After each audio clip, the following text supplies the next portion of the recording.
आदरणीय प्रधानमंत्री जी, हमारे वर्ल्ड व्यू टेलीविज़न की तरफ से सबसे पहले मैं आपका स्वागत करती हूँ और आपने जो थोड़ा सा वक्त निकालकर हमें इंटरव्यू देने के लिए हामी भरी है, उसका मैं तहे दिल से आपका शुक्रिया अदा करना चाहती हूँ। आपकी इलेक्शंस जनवरी में आपने अनाउंस की हैं। मैंने बिल्कुल नहीं अनाउंस उसकी इलेक्शन जनवरी में होनी चाहिए, कहते हैं आने वाली जनवरी में, लेकिन इलेक्शंस तो किसी भी वक्त हो सकते हैं। हो सकती हैं। हाँ, खाली एक लिमिट है उसके बाद, जिसके पहले करना हो। क्या इसका मतलब ये भी हो सकता है कि आप मिड टर्म इलेक्शंस मई में करवा लें? आप देखिए, इस पर हमने सोचा ही नहीं है तो इसका क्या जवाब दे सकते। हो सकता है मौसम आपको पसंद आए मई का, और हो सकता है आप इलेक्शंस करवाएं। नहीं कोई सोचा कारण तो नहीं है उसके लिए। लेकिन you famous for springing up mid term कभी भी नहीं। इलेक्शंस अभी तक नहीं हुआ। आप मैं पिछले कोई दो हफ्तों से यहाँ वैंकूवर से आई हुई हूँ और देख रही हूँ, अखबारों में पढ़ रही हूँ, पंजाब स्थिति के बारे में आप सारी सरकार भी बहुत चिंतित है, लोग बहुत चिंतित हैं, ख़ासतौर पे बाहर वैंकूवर के इलाके में जो हमारे पंजाबी भाई बहन रहते हैं वो भी बहुत चिंतित हैं। पंजाब की असली स्थिति क्या है, उसके बारे में आप अपने शब्दों में कुछ बताइए। स्थिति तो गंभीर है। वहाँ के एक राजनीतिक दल यानी अकाली दल ने कुछ मांगे रखी, कुछ धार्मिक मांगे, वो अधिकांश हमने मान ली जी। कुछ ऐसी थी जो हमें लगा कि हम नहीं मान सकते हैं, लेकिन ऐसा भी हमें लगा कि वो समझ गए उस बात को। एक मांग ऐसी थी जो हमसे संबंधित इतनी नहीं थी, और वो दूसरे कुछ राज्य हैं भारत के, वहाँ के, और वहाँ के गुरुद्वारों के जैसे अपनी कमिटीज़ या बोर्ड्स हैं उनका था। तो उस पर हमने कहा कि हमें कुछ ख़ास एतराज़ नहीं है, लेकिन इन सब लोगों से बात करना होगा, स्टेट के क्या नियम हैं और ये सब देखना होगा। उसके बाद कुछ दूसरी मांगे राजनीतिक समझ सकते हैं, या जो भी पानी पर, ज़मीन पर, अब वो दूसरे राज्यों से संबंधित हैं जो आसपास के पड़ोस के राज्य हैं। तो जब तक वो भी राज़ी नहीं होंगे तब तक हम तो कुछ कह नहीं सकते। 2 दफ़े ऐसा एक अवार्ड या निर्णय हम दे चुके हैं। अच्छा। अब वो माना नहीं गया। अच्छा। तो अकेले फिर से दें तो उसका कुछ उससे चीज़ सुलझेगी कि नहीं, ये कह नहीं सकते। हमें लगता है कि कुछ इस समय कुछ एक्सट्रीमिस्ट वहाँ पे ज़ोर पकड़ गए हैं, ख़ासतौर से नौजवान कुछ। और जैसे आपने अखबार में देखा होगा, वो मोटरसाइकिल पे जाके या किसी तरह से बहुत लोगों की को मार रहे हैं, हत्याएं हो रही हैं, हत्या हो रही है। हाँ, बाहर के जो थोड़ा उसमें कुछ फंडामेंटलिज्म भी है, क्योंकि हत्या ज़्यादातर सिखों की ही सिख कर रहे हैं, मतलब अकाली लोग। अब जैसे जो एक आज के अखबार में आया या कल शायद आया था कि एक सिख अखबार वाला है, अकाली नहीं है, दूसरी हमारी पार्टी का भी नहीं है, विरोधी दल का है, लेकिन उसकी दाढ़ी नहीं है। वो मोटरसाइकिल पे अपने भाई के संग जा रहा था, भाई की दाढ़ी है, तो वहाँ उसको पकड़ा कि तुम गद्दार हो और उसको गोली से मार डाला। हालांकि वो सिख है। वो सिख ज़्यादातर हैं, दूसरे भी हैं। जैसे हमारे यहाँ तो हरि धर्म में कई सेक्ट्स हो जाते हैं। बिल्कुल हो जाते हैं। तो अब निरंकारीज हैं कुछ, वो सिख तो पक्के हैं, लेकिन सिख होने के ऊपर वो उनकी ऐसी एक संस्था है जिसमें दूसरे लोग भी हैं, हिंदू, मुस्लिम, ईसाई, जो हर एक अपने धर्म का पालन करता है। लेकिन ये लोग संग मिलते हैं, आप उसको कह सकते हैं नेशनल इंटीग्रेशन की भावना से, या ये कि मिल के मेडिटेशन करते हैं, ऐसी प्रार्थनाएं करते हैं जिसमें सब जुड़ सकें। इसके मायने नहीं कि अपना धर्म छोड़ा, लेकिन अपना धर्म भी है और उसके ऊपर कुछ चीज़ है जो दूसरों को से मिल के कर सकते हैं।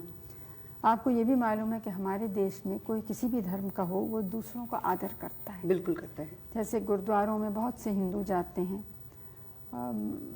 मुस्लिम्स के दरगाह में भी हिंदू जाते हैं, मुस्लिम्स हिंदू मंदिरों में भी अक्सर जाते हैं। तो इससे काफ़ी इन चीज़ों में यहाँ पे एक उदारता सी है। और इस उदारता को देखते हुए हैरानी होती है कि क्यों इस तरह के हो रही हैं। जहाँ इतना बड़ा देश है, इतनी बड़ी जनसंख्या है, वहाँ ये प्रश्न कभी कभी उठते हैं। हमारी तो यही आशा है कि जो ठीक सोचने वाले हैं और राष्ट्र हित सोचने वाले हैं वो इसके ऊपर उठेंगे और किसी तरह से हम इसको सुलझा सकेंगे।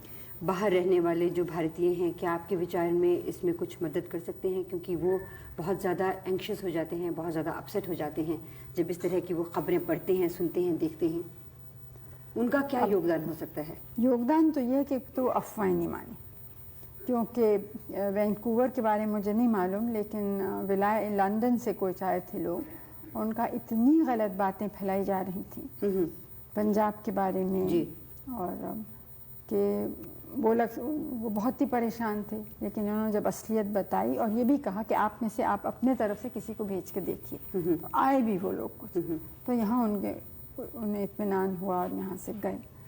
क्योंकि ये बिल्कुल सच नहीं है कि सिखों के ख़िलाफ़ या अकालियों के भी ख़िलाफ़ कोई भी नाइंसाफ़ी है। जाहिर है, बल्कि उसका उल्टा ही कह सकते हैं, क्योंकि वो औरों से कुछ ज़्यादा ही आगे बढ़े हैं अपने हिम्मत और योग्यता और क्षमता से, और ख़ास तौर से इसलिए कि वो मेहनत करने वाले लोग हैं।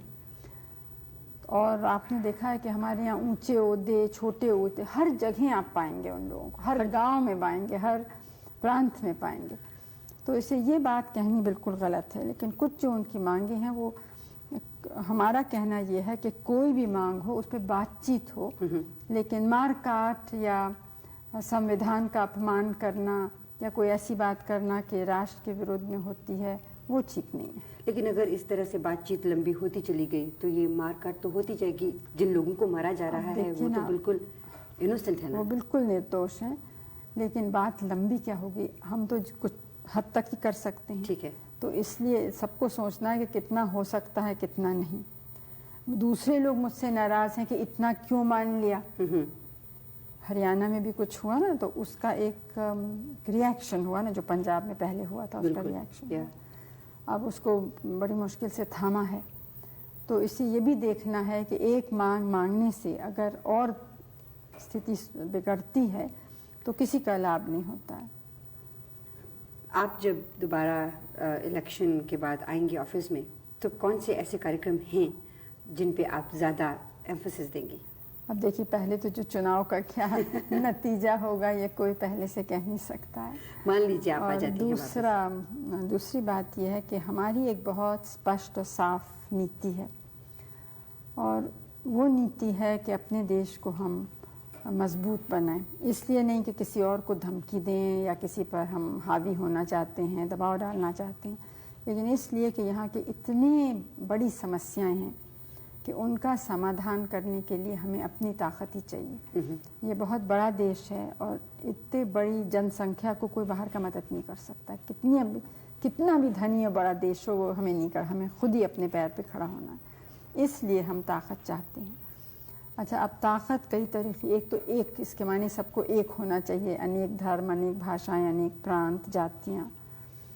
दूसरे ये कि गरीबी हटानी है, क्योंकि गरीबी एक तो वैसे भी दुख और शर्म की बात है, मानवता का प्रश्न है, लेकिन संग संग एक देश को कमज़ोर करने की चीज़ है। बिल्कुल। क्योंकि जो गरीब हैं वो अपनी ताकत या योग्यता देश के सेवा में नहीं डाल सकते। तो मुख्य काम तो हमारा ये है, देश को मजबूत बनाना और गरीबी दूर करनी। असल में तो मजबूत बनाना है ना, कि जिसमें आज़ादी को हम अपने रख सकें। उसके लिए हमें सांप्रदायिकता भी हटानी है, अंधविश्वास भी हटाना है, गरीबी हटानी है, और गरीबी हटाने के लिए उत्पादन बढ़ाना है। तो और हमारे जो लोग रहते हैं उनको देखना है कि उनकी जो आवश्यक वस्तुएं हैं, चाहे खाना, कपड़ा, घर, शिक्षा, स्वास्थ्य का प्रबंध, ये सब चीज़ें मिलें। तो इस नीति के बाहर तो जा ही नहीं सकते हैं। बिल्कुल, इसी को हमें करना है। तो साथ साथ क्योंकि हम मानते हैं कि अगर दुनिया में कुछ गड़बड़ हो, यानी विश्व युद्ध हो, तो उसका भारी प्रभाव हम पर पड़ेगा। इसलिए हम विश्व शांति, विश्व मैत्री और ख़ास तौर से जो हमारे जैसे विकासशील देश हैं वो मिलके सहयोग करें एक दूसरे से, और हम लोग और दूसरों से भी, मतलब विकसित देश जो हैं उनके संग भी दोस्ती करें। आजकल की दुनिया में कोई लोग अलग नहीं रह सकते, सबको एक दूसरे से कुछ चाहिए और कुछ देने को है। तो इस तरह से हमें, तो जो हमारा आज का नवयुवक वर्ग है उसके लिए आप आने वाले कुछ वर्षों में क्या देख रही हैं, वो क्या योगदान देंगे, आप उनको कैसे फोर्सी कर रही हैं अपनी इन पॉलिसीज़ में? अब हम तो आशा ही करते हैं कि वो ठीक रास्ते पे चलेंगे और बनाने के रास्ते पे चलेंगे, तोड़ने के रास्ते पे नहीं। उम्मीद यही है। उम्मीद यही है और हमारी सौभाग्य है कि भारत की जनता जो है उसका दिल बहुत मजबूत है और सहन शक्ति भी है। और यहाँ बहुत नौजवान हमारे बहुत बड़े बड़े साइंटिस्ट, वैज्ञानिक बने हैं, इंजीनियर, डॉक्टर इत्यादि, जो आपके मुल्क और दूसरे देशों में गए हैं जी। तो हम तो चाहते हैं कि वैसे बहुत और हैं यहाँ पे, तो सब लोग मिल के काम करेंगे तो ज़रूर एक नया भारत बन सकेगा। और उम्मीद करते हैं कि वो बहुत ही सुखद भारत होगा। राजीव जी इसमें क्या रोल अदा करेंगे जब आप दोबारा इलेक्शन जीत के आएंगे? अभी तो मुझे क्या मालूम है, वो तो देखेंगे वो क्या करना चाहते हैं। आप उनको कैबिनेट में लाएंगे तो सही। अब देखिए, मुझे तो पता ही नहीं मैं कैबिनेट बनाऊंगी कि नहीं बनाऊंगी। आप तो बहुत आगे कूद रही हैं। एक कदम हमेशा आगे रहना अच्छा रहता है, उससे क्या होता है कि आप प्लान कर सकते हैं अच्छी तरह से। मैं दूरदर्शन के बारे में 2-3 सवाल पूछना चाह रही थी। हम कनाडा में प्रोग्राम जो करते हैं, अक्सर हम चाहते हैं कि भारत की सभ्यता को वहाँ पर हम ज़्यादा प्रकाशित कर सकें, हमारे जो बच्चे हैं वो भी उस सभ्यता से कुछ सीख सकें, कुछ जानें। लेकिन अक्सर हम देखते हैं कि आपके यहाँ भारत में टेलीविज़न इतना स्ट्रॉन्ग टूल है, उसे अच्छी तरह से इस्तेमाल नहीं किया जा रहा। मैंने कल राष्ट्रपति जी के जो संवाद था उसमें सुना कि जो सैटेलाइट्स हैं उनके ज़रिए 70% लोगों तक प्रोग्राम पहुंचेंगे, लेकिन उन प्रोग्रामों का स्तर ऊंचा करना भी शायद उनके लिए बहुत ज़रूरी है, क्योंकि हम जब बाहर प्रोग्राम वो देखते हैं तो कुछ इस तरह के प्रोग्राम नहीं लगते कि उन्हें लेके बाहर दिखाया जा सके। हम कोशिश तो कर रहे हैं उनको सुधारने की। हमारे लिए तो एक नई चीज़ है और है ज़रूर एक बहुत प्रभावशील जी, लेकिन उतना यहाँ इसका प्रभाव नहीं है जितने जैसे अमेरिका में है। क्योंकि अमेरिका में आप कोई भी प्रोग्राम देखिए उसमें हमेशा ये बात होगी वी अमेरिकन, वी कनेडियंस, इस तरह की कोई चीज़। हमारे यहाँ पे इस तरह के प्रोग्राम मैंने देखे नहीं अभी तक कोई भी।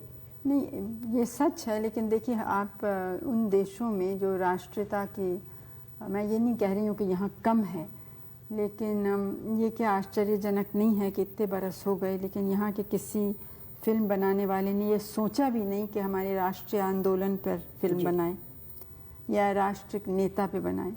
बहुत से लोग शिकायत करते हैं कि गांधी फिल्म बाहर वाले ने क्यों बनाया, लेकिन यहाँ वाले ने किसी ने कभी कहा ही नहीं बनाने को। और कुछ थोड़ा बहुत हमने जब कोशिश भी की तो किसी ने ज़रा भी उसमें रुचि या दिलचस्पी नहीं दिखाई। इसका कारण क्या है? अब ये मुझे तो मालूम नहीं, तो फिल्म वालों से आप पूछ सकते हैं। मैं आखिरी सवाल आपसे एक बार फिर से पंजाब के बारे में करना चाहती हूँ।